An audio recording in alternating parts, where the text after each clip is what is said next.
Bayangkan sebuah makam yang menelan pencuri. Bukan film ya, ini legenda nyata dari Henan, Tiongkok. Di desa Guozuang, Kabupaten Shanghai ada pemakaman kuno yang berhubungan dengan bangsawan dari kerajaan Chu zaman dulu, sekitar era Zhou Barat sampai musim semi dan gugur. Kita bicara sekitar 3.000 tahun yang lalu. Kata orang kalau kamu berani merampok makam ini, tanah itu sendiri akan menelanmu. Masuk, udara jadi pengap, tanah bergeser, lalu hilang. Seperti makam itu bernapas dan menghirupmu ke dalam. Jadi, dari mana legenda ini berasal?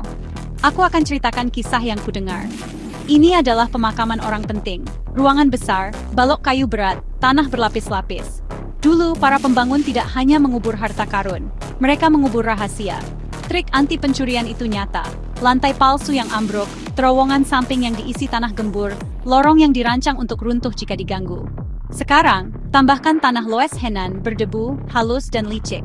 Tanah itu menahan sampai tidak lagi. Kamu menggali sedikit, kamu merusak penyangga. Udara masuk ke ruang tertutup. Tekanan berubah. Tanah longsor seperti pasir hisap. Satu langkah salah, dan terowonganmu jadi makammu. Para perampok makam sejak dulu kesulitan di sini.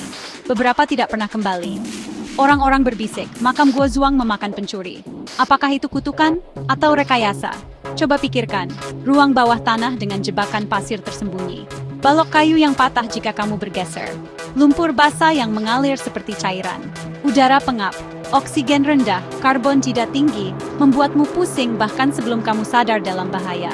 Bagi penduduk desa yang melihat dari jauh, kamu melihat seseorang menyelinap masuk dan menghilang. Tanah menutup dengan tenang. Legenda pun lahir mengenai siapa yang beristirahat di sini.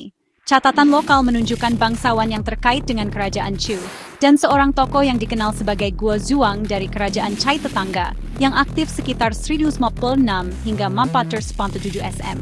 Kerajaan berbeda, era yang sama dengan perebutan kekuasaan dan kekayaan tersembunyi.